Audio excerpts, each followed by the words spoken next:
Bagaimana beliau terkenal sekali dalam banyak riwayat sahih dinukil oleh para sahabat. Beliau adalah orang yang jawad, orang yang sangat dermawan. Dan beliau lebih dermawan lagi di bulan Ramadan. Salah satu ciri kedermawanan, beliau tidak pernah menolak permintaan orang. Ya.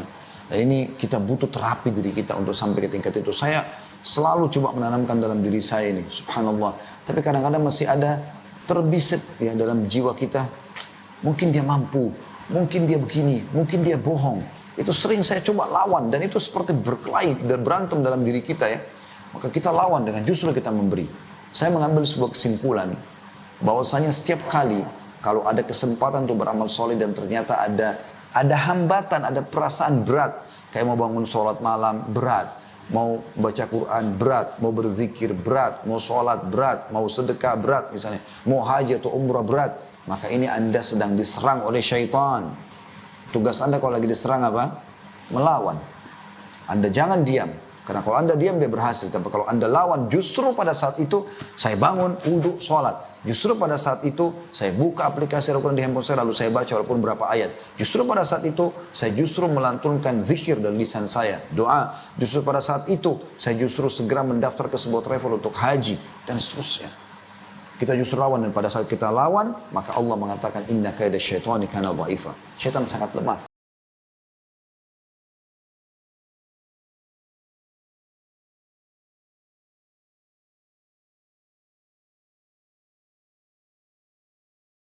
Baik teman-teman sekalian, lebih dalam bahasan kita insya Allah tentang masalah keutamaan sedekah.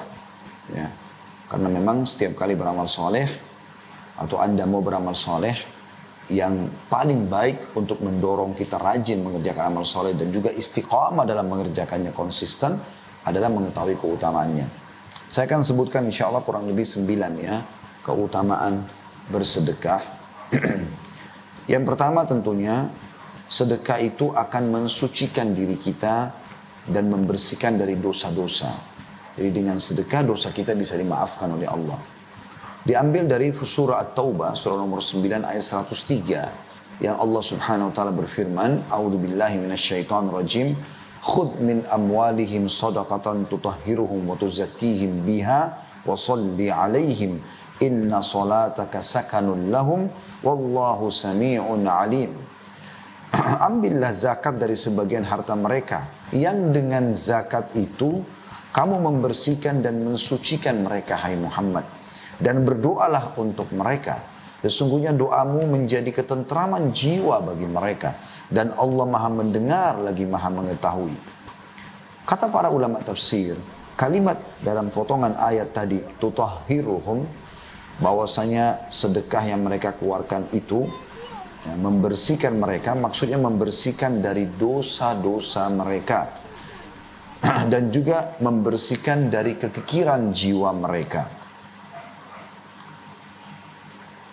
Kemudian yang kedua teman-teman sekalian, sedekah adalah bentuk tanda keimanan dan ketundukan kepada Allah subhanahu wa ta'ala. Karena memang Allah memerintahkan kita untuk selalu bersedekah. Renungi baik-baik dan bisa dilihat surah Ibrahim ayat 31. Seingat saya surah nomor 14 ini. A'udzu billahi minasyaitonir rajim. Allah berpesan kepada hamba-hambanya yang beriman, Qul li'ibadiyalladzina amanu yuqimus salata wa yunfiqu mimma razaqnahum sirran wa alaniyah. Wa yunfiqu mimma razaqnahum sirran wa alaniyatan min qabli an ya'tiya yawmun la bay'un fihi wa la khilal.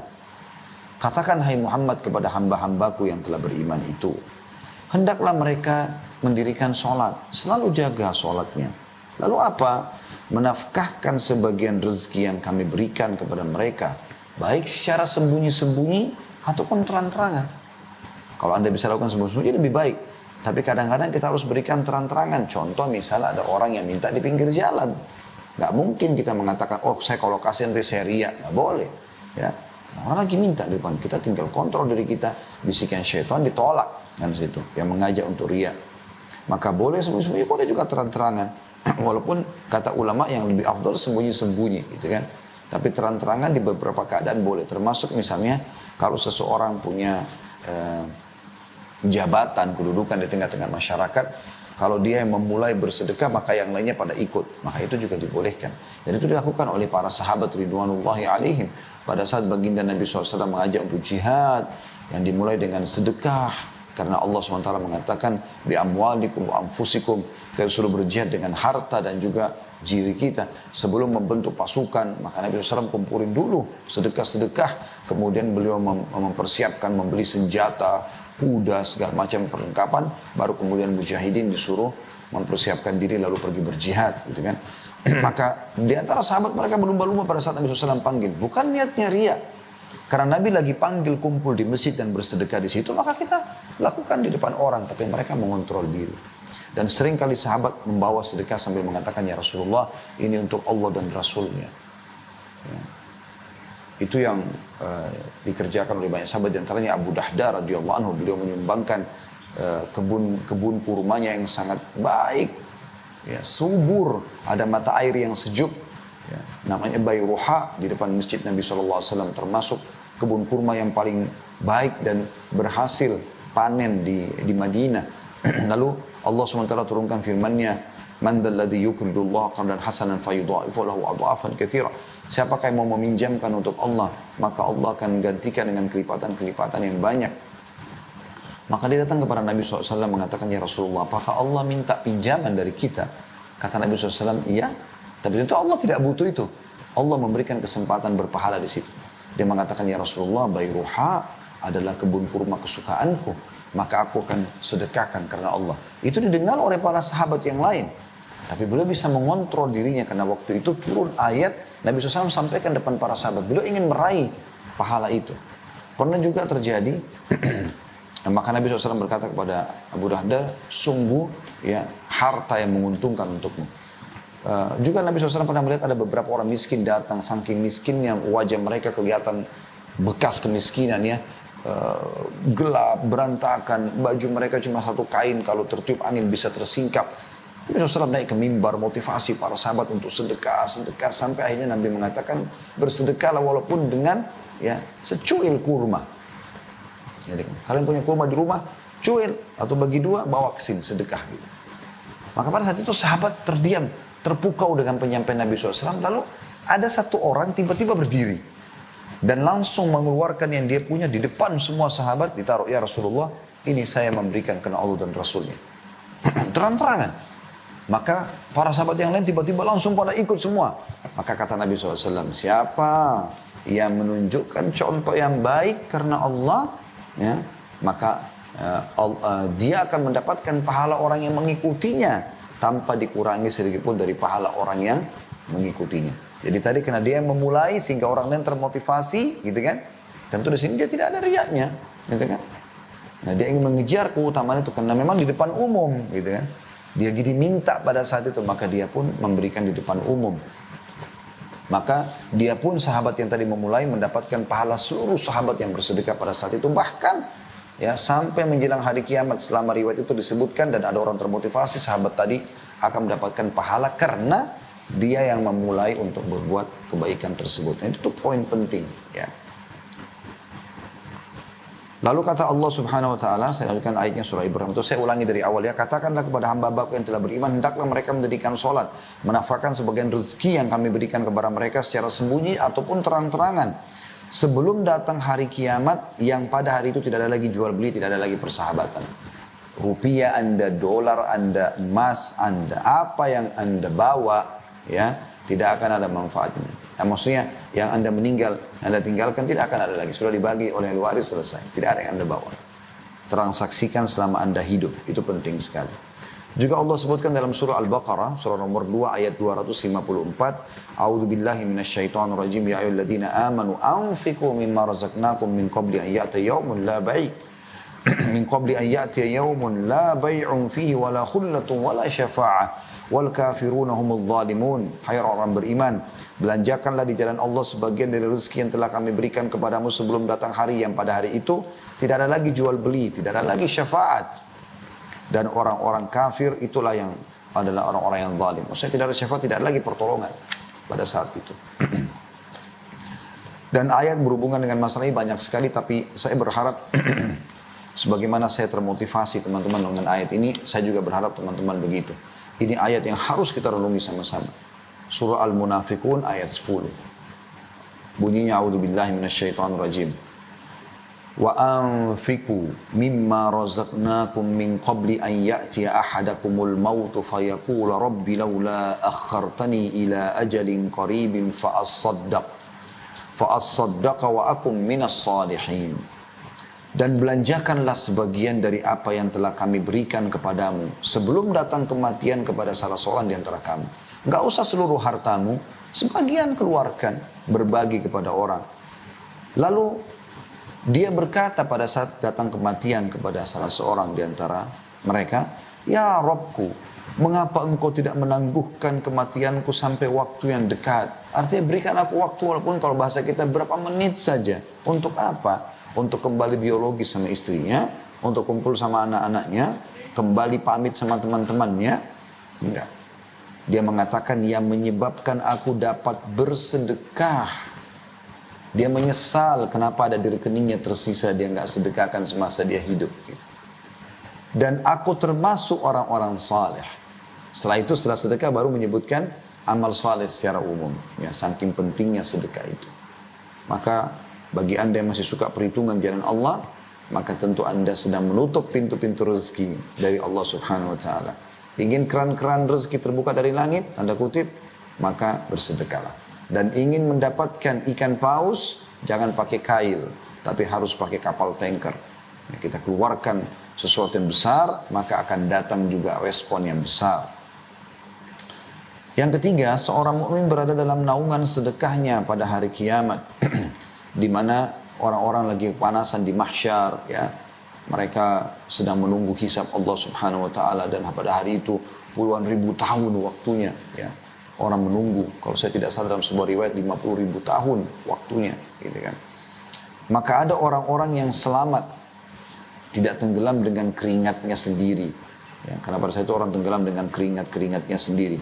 Yang disebutkan diantaranya adalah orang yang suka bersedekah. Dari riwayat Uqbah bin Amir radhiyallahu anhu, beliau berkata, saya mendengarkan Rasulullah sallallahu alaihi wasallam bersabda, "Kullu mri'in fi dhilli sadaqatihi hatta yufsala bainan nas." Au qala hatta yuhkama bainan nas. Setiap orang berada di bawah naungan sedekahnya hingga manusia diadili dalam kurung oleh pengadilan Allah. Atau beliau bersabda hingga keputusan di antara manusia ditetapkan oleh pengadilan Allah.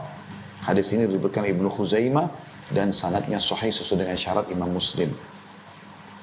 Abul Khair, seorang perawi hadis ini, setelah dia nukil hadis ini, tidaklah melewatkan satu hari pun setelah dia tahu hadis ini kecuali dia bersedekah walaupun hanya dengan sepotong kue atau sebutir bawang. Juga disebutkan dari salah satu 7 golongan yang akan dapat naungan Allah pada hari kiamat, tidak ada naungan kecuali naungan Allah, adalah sabda Nabi SAW, "Rajulun tasaddaqa bi sadaqatin fa akhfaha hatta la ta'lama shimalu ma qaddamat yaminu atau ma yunfiqu yaminu." Jadi ada 2 riwayat atau 2 potongan riwayat ya. Dan seorang laki-laki yang bersedekah dengan suatu sedekah lalu merahasiakannya hingga tangan kirinya tidak mengetahui apa yang diberikan oleh tangan kanannya. Hadis ini riwayat Bukhari Muslim. Yang keempat teman-teman, sedekah akan menyelamatkan dan menghindarkan dari musibah dan menjauhkan dari kematian buruk. Diambil daripada hadis Abu Umamah radhiyallahu anhu. Beliau berkata bahwasanya Rasulullah sallallahu alaihi wasallam bersabda, "Sana'iul ma'rufi taqiyu masari as-su wa sadaqatus sir tudfi'u ghadabur rabb." Atau ghadabur rabb wa silatur rahim tazidu fil umur. Perbuatan-perbuatan baik akan menghindarkan dia dari pintu-pintu keburukan. Artinya kalau anda sibukkan beramal saleh, sholat, puasa, zakat, apalah, jujur segala macam, maka anda akan aman dari pintu-pintu dosa. Jadi dosa nggak pula secara khusus kita keluarkan energi untuk menangkisnya gitu ya. Cukup beramal saleh. Itu kata Nabi SAW. Kemudian sedekah yang tersembunyi itu akan memadamkan amarah Rabb. Maksudnya Allah tidak akan menghukum atau bisa bahkan ya membatalkan hukuman yang harus menimpa seorang hamba karena sedekah. Ya. Dan menyambung tali silaturahim akan menambah umur. Diriwayatkan oleh Tabarani dengan sanad hasan, diambil dalam Sahihul Jami'. di nomor 3797, maksudnya disebutkan oleh Syekh Albani atau dihasankan oleh beliau. Juga di dalam hadis yang lain, Anas bin Malik radhiyallahu anhu berkata, Rasulullah SAW bersabda, Inna sadaqata la tudfi'u ghadabar rabbi wa tadfa'u anni tatisu. Sesungguhnya sedekah itu dapat memadamkan amarah Rabb dan menghindarkan diri dari kematian yang buruk atau su'ul khatimah, biasa kita bilang begitu ya. Ibnul Arabi Al-Maliki coba menjelaskan makna mati buruk. Dikatakan dan hakikat dari kematian yang buruk adalah kematian dalam kondisi kemaksiatan. Artinya kita tidak akan meninggal insyaAllah dalam keadaan bermaksiat. Al-Mubarak Furi rahimahumullah semuanya berkata, Al-Iraqi berkata, secara zahir maksud kematian yang buruk itu adalah kematian yang mana Rasulullah SAW berlindung kepada Allah darinya, berupa hancur, jatuh, tenggelam, kebakaran, tergoda syaitan saat menghadapi maut, dan terbunuh saat lari dari medan perang. Artinya semua itu tidak akan pernah kita mati dalam keadaan seperti itu kalau rutin atau suka bersedekah. Yang kelima, sedekah adalah bukti keimanan yang benar. Diambil daripada sabda Nabi SAW, At-tuhuru syatrul iman, walhamdulillahi tamla'ul mizan, wa subhanallahi walhamdulillahi tamla'ani au tamla'u ma bainas samawati wal ard, wassalatu nur, wassadaqatu burhan, wassabru diya, wal qur'anu hujjatun laka au alaik, kullun nasi yagdu faba'i'u nafsahu famu'tikuha au mubikuha. Bersuci itu sebagian daripada iman. Alhamdulillah, bersuci suci dari najis ya, dan selalu dalam keadaan berwudu, mandi ya, dan segala macam ini adalah bagian daripada keimanan. Alhamdulillah memenuhi timbangan. Kalau kita ucapkan alhamdulillah itu berat di timbangan amal. Subhanallah dan alhamdulillah, kalau ditambah alhamdulillah dengan subhanallah, memenuhi apa yang ada di antara langit dan bumi ya, dari sisi pahalanya ya. Salat itu akan jadi cahaya kehidupan. Sedekah itu bukti yang nyata terhadap keimanan. Nah, ini saksi bahasan kita. Sabar itu pelita. Sedangkan Al-Quran adalah hujjah untuk memberimu pahala apabila kau mengamalkan, membaca ya. Dan hujjah untuk menghukummu apabila kau tidak mengamalkannya. Setiap manusia berusaha untuk berusaha dan menjual dirinya. Maka di antara mereka ada yang membebaskan dengan kebaikan dan ada yang menghancurkan dengan dosa dan kemaksiatan. Hadis sahih riwayat Imam Muslim di halaman 223. An-Nawawi rahimahullah berkata, dimaksud dengan makna as-sadaqatu burhan, sedekah itu adalah bukti yang nyata, kata beliau, bahwa sedekah itu betul-betul hujjah atau argumentasi dan dalil atas keimanan pelakunya. Karena seorang munafik tidak akan melakukannya, karena ia tidak meyakininya. Lalu barang siapa bersedekah maka dapat diambil sebagai bukti kebenaran imannya.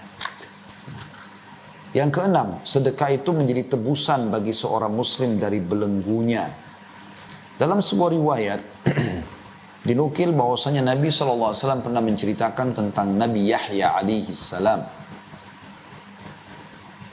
Nabi Yahya berkata kepada kaumnya, wa amurukum bis sadaqah, fa inna mathala dhalika kamathali rajulin asarahu al-adu, fa awthaku yadahu ila unukihi wa qaddamuhu liyadribu unuqah. Faqala ana afdihi minkum bil qalili wal kathir fafada nafsahu minhum.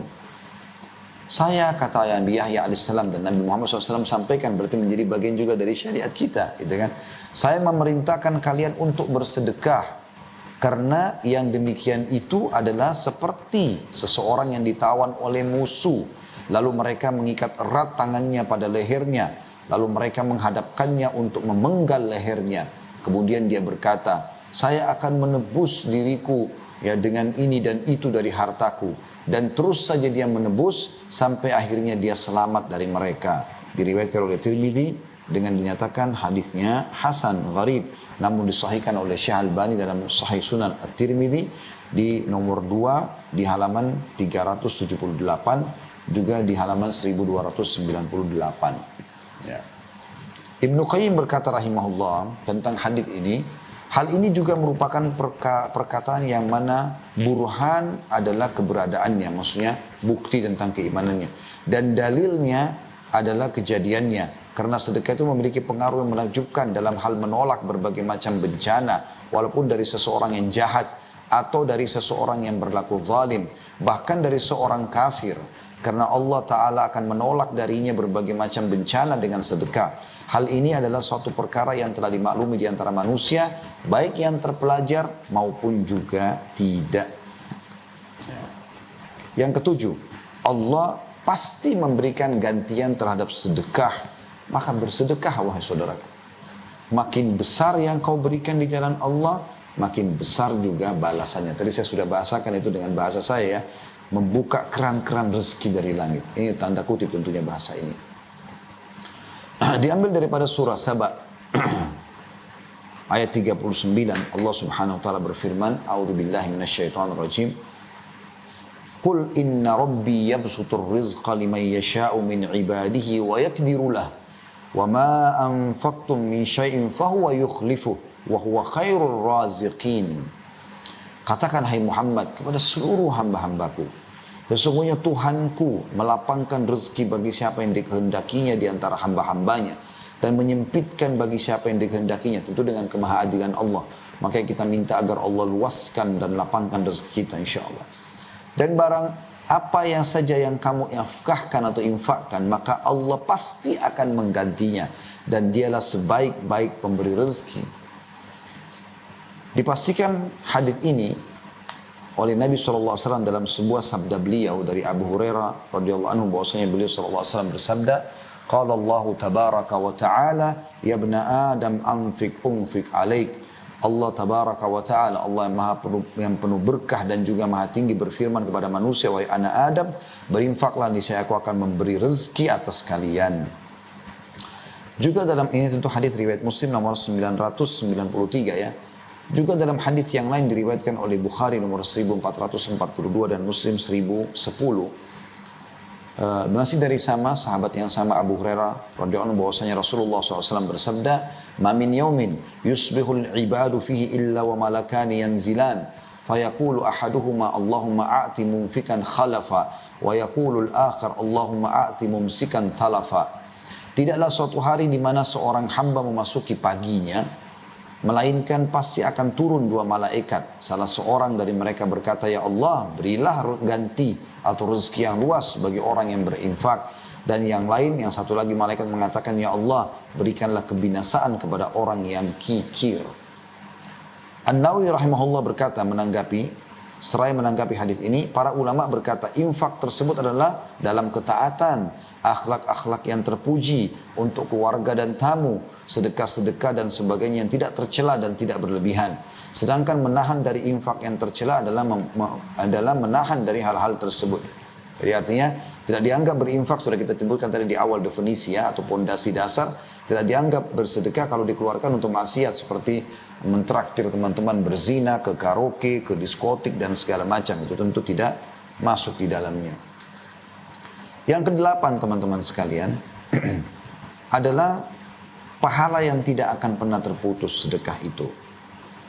Sebagaimana hadis yang masyhur yang sudah kita tahu sama-sama diriwayatkan oleh Imam Muslim dari Abu Hurairah radhiyallahu anhu, bahwasanya baginda Nabi SAW bersabda, "Idza mata ibnu Adam inqata 'amalu illa min thalath, shadaqatin jariyah aw 'ilmin yuntafa'u bih aw waladin salihin yad'u lah."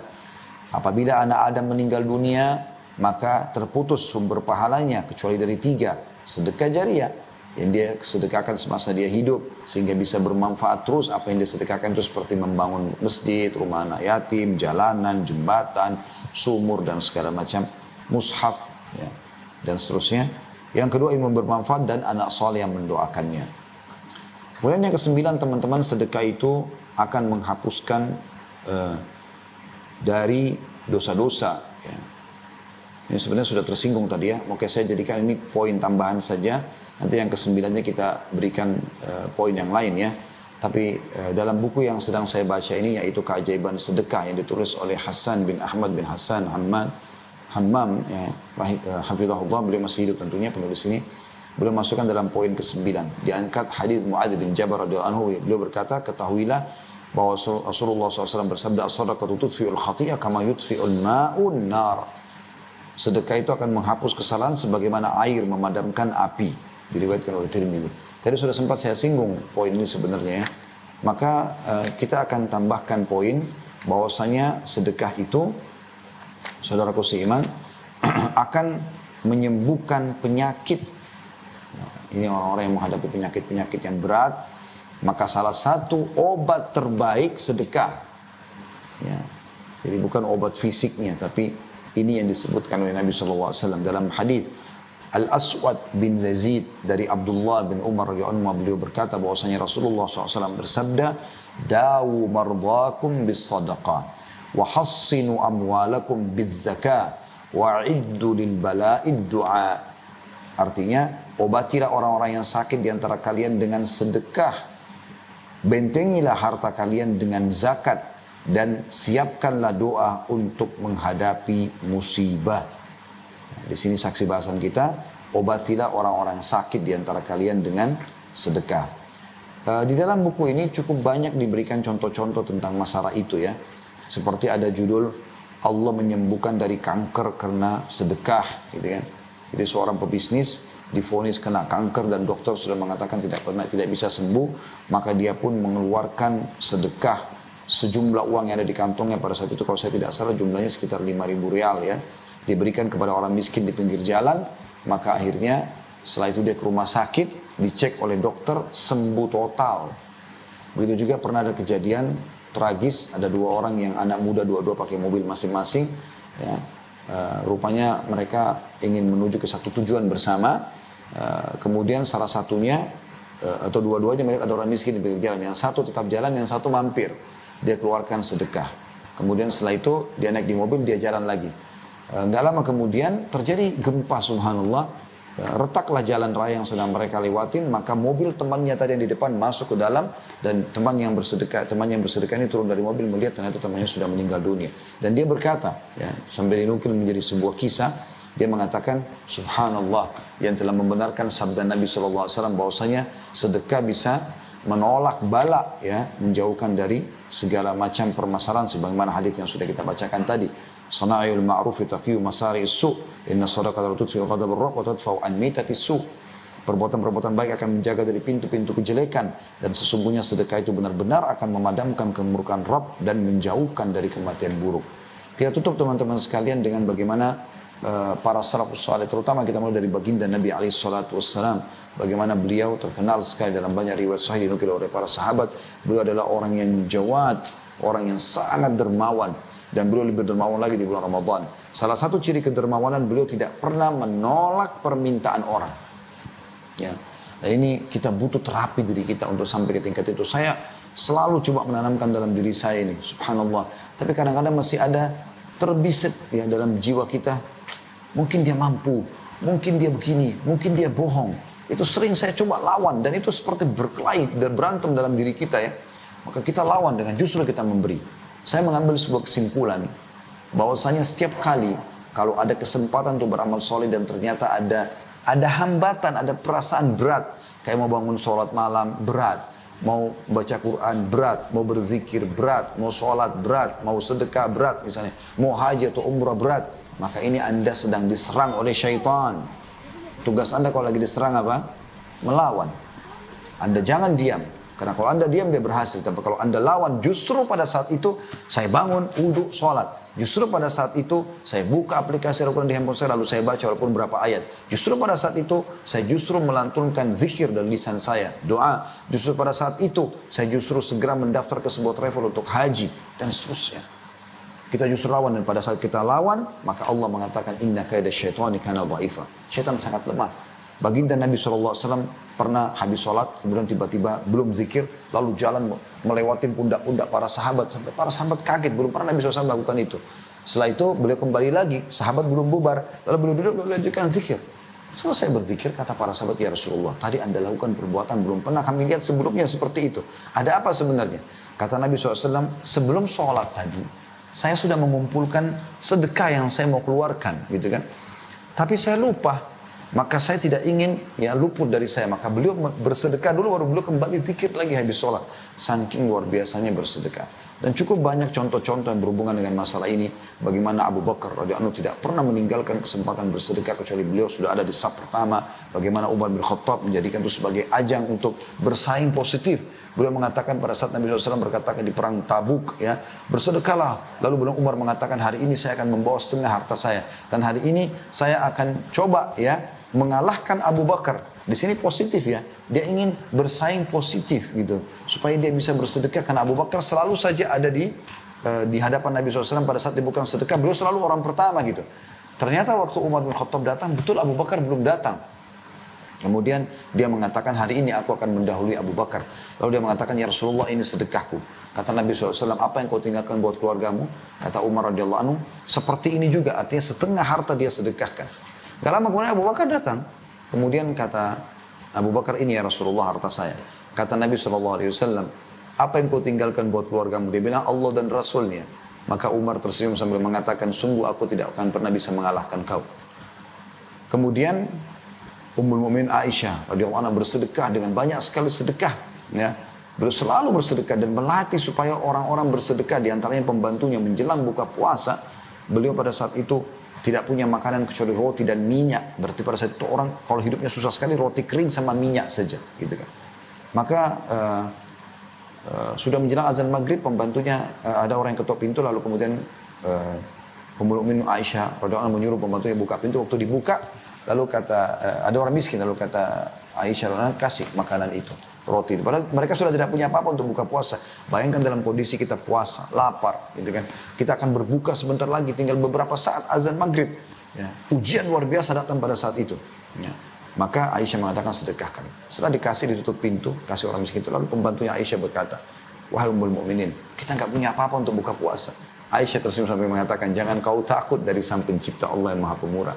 Subhanallah, belum hilang ya, bayangan orang yang tadi diberi sedekah itu, tiba-tiba diketuk lagi pintu rumah Ummul Mukminin radhiyallahu anha, dan ternyata ada utusan dari tangga sebelah mengatakan membawa sebuah nampan yang besar berisi roti gandum dengan kari kambing yang luar biasa, dikasih dalam riwayat dikatakan za'faran, wangi-wangian dalam makanan sehingga betul-betul mengundang jiwa untuk makan gitu.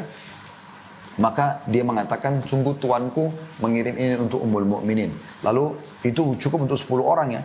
Lalu kemudian azan maghrib. Detik saja, hitungan detik gitu. Maka Aisyah pun mengatakan mengucapkan terima kasih pada orang tersebut. Lalu kemudian Aisyah pun mengatakan kepada perempuan, mari kita buka puasa. Makanlah sampai puas, makanan masih banyak sisa. Lalu Aisyah senyum setelah mereka kenyang. Ini, kata Aisyah, tunjuk makanan tersebut lebih baik daripada roti keringmu tadi. Dan sekian banyak kisah para salafus saleh berhubungan dengan masalah ini.